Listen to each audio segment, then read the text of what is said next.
So it's been a couple of days since I showed you this piece, and since then I've been busy filling in all of the hills and placing all of the houses and even the sheep in the foreground here.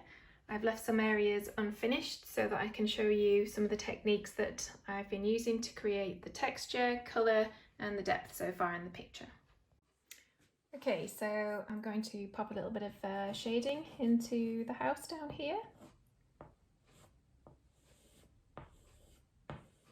I'm using the side of the pastel to create that there, and underneath the eaves of the house there, underneath the roof, it needs a little bit of shadow there as well. Right, it's time to speed things up a little. So here I'm adding some shadows, some midtones and some highlights to give those flat two-dimensional areas some 3D quality, and that is achieved by adding those elements into the picture. You can see there that I'm using a couple of tools which I shall come back to and explain a little further later on. Now on to our characters. So we've got our 3 sheep here.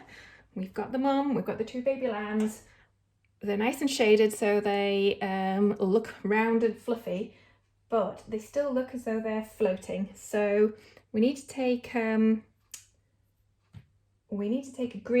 dark green and try to pop in some shadow under there just to anchor them to the ground. When you're painting a picture, you should always be trying to think about light and shade. Where's the light coming from? How will it look when it bounces off a 3D object? And shadows are really important because they do help to create shape, and they also help to create some depth as well to the picture. I'll just scratch off whatever excess I don't want under there. And with a darker green, I'll just peel off the paper on that. Sometimes with these pastels, they're quite chunky, and when you've worked with them for a little while, they end up going like pebbles and you lose a sharp edge.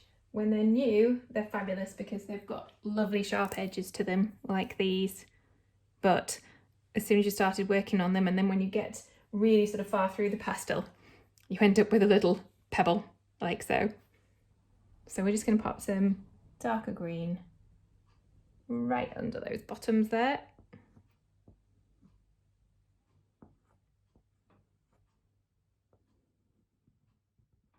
There we go. So one of the questions I was asked on Facebook was by Robert, I think it was, and he asked, how did I get the Tour de Yorkshire gig and why did I give it up? That's one I've been asked quite a few times, Robert. And basically I applied. I was told it was a competition, that it was open to any artist to apply, and all I had to do was to put together a few ideas, sketch them out, and wait a very, very long time before I heard back. And obviously in 2016 I became the Tour de Yorkshire, the official Tour de Yorkshire artist, and continued on for another 2 years, which was fabulous and really enjoyed it. But there comes a time really when you just sort of feel as though, you know, it's time to give somebody else a chance at this. It had worked really, really well and enjoyed it very much so, but I didn't want to be become labelled as the Tour de Yorkshire artist and nothing more really. So it was time to move on and just let somebody else take up the reins and concentrate on something different in the business for a while.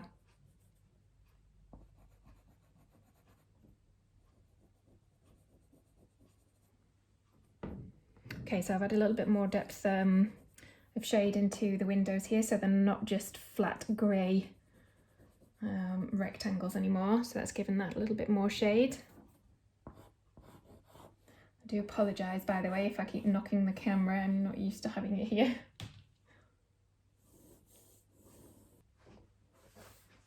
So I'm just going to work a little bit more on this pink house now. dab back in a little bit more dark pink underneath there, just to give it that depth there. And now we're going to think about what we're going to put into here. So I think I'm going to go in with a pointed door canopy here. So I'm just lifting the pastel off and it's just dropping down into my tray here.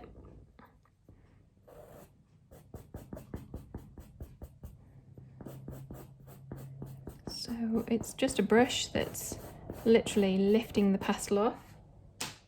Doesn't matter what size of brush you use, you can just lift it like so.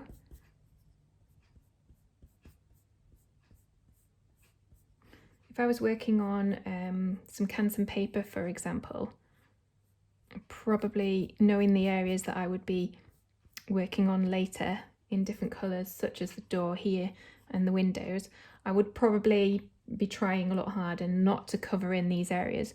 But when I'm working on board, it is quite easy just to lift that pastel off because it hasn't been fixed yet. So it's still removable to a degree. Now I could take a rubber at this point and I could clean right into these edges here and lift this right back to white, to the white base, but there isn't really a need to when you're going to be painting over it in a dark colour. If I was painting over in a very light colour, I might want to just lift a bit of the excess off with an eraser. So I'm just knocking the pastel down there.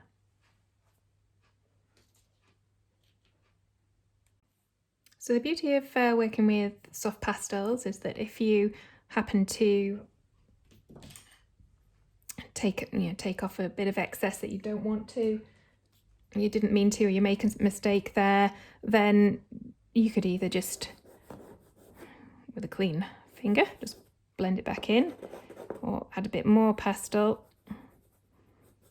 and just blend it in like so. So we're going to put the grey in for the shade in the windows.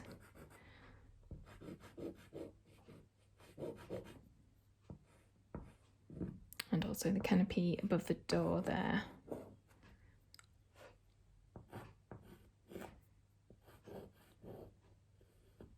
So one of the things that I was asked on Facebook by Carl, I think it was, he asks, what inspired you to create Psychonaut?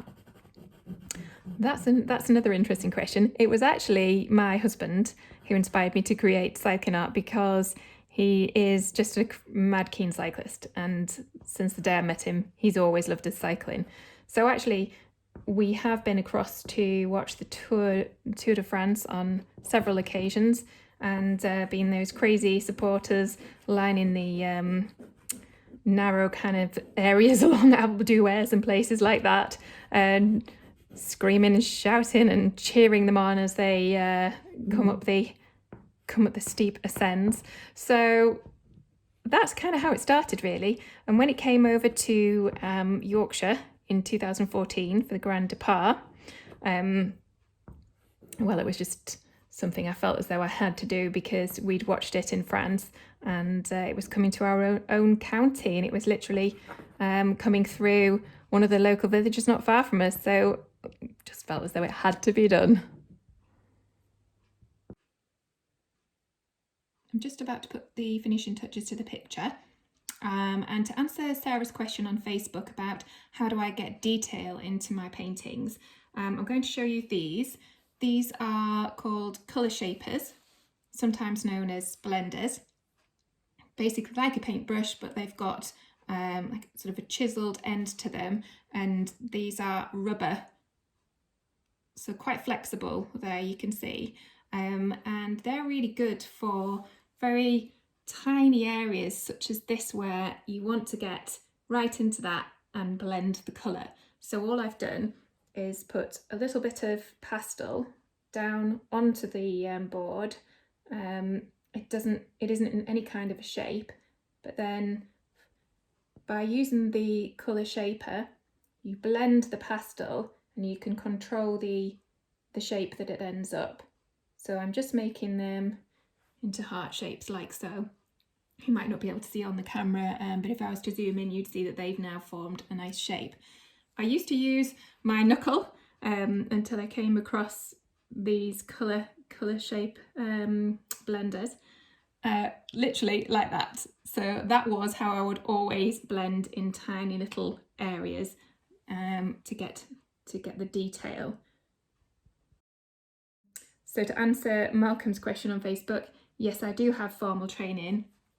However, with pastels, it's been a bit of a, just learning along the way, learning from mistakes really, and just trial and error. I think with everything, a little bit of trial and error, not being afraid of trying something new. With unison pastels, because they are so soft, I have found that it isn't so easy to use pastel pencil on top or in kind of conjunction with unison pastels. Other pastels might work better with pastel pencils, but to get the detail, I tend to place some actual colour down and then use my shapers to blend. Well guys, this is the finished painting behind me now. I hope that you've enjoyed watching it develop along the way, and also some of the tips and techniques that I've shown you. I have saved my favourite question that you've asked me on Facebook until last, and it is, what is the thing that is worth its weight in gold in your studio? Let me show you. Ta-da! Yes, Huggies wipes.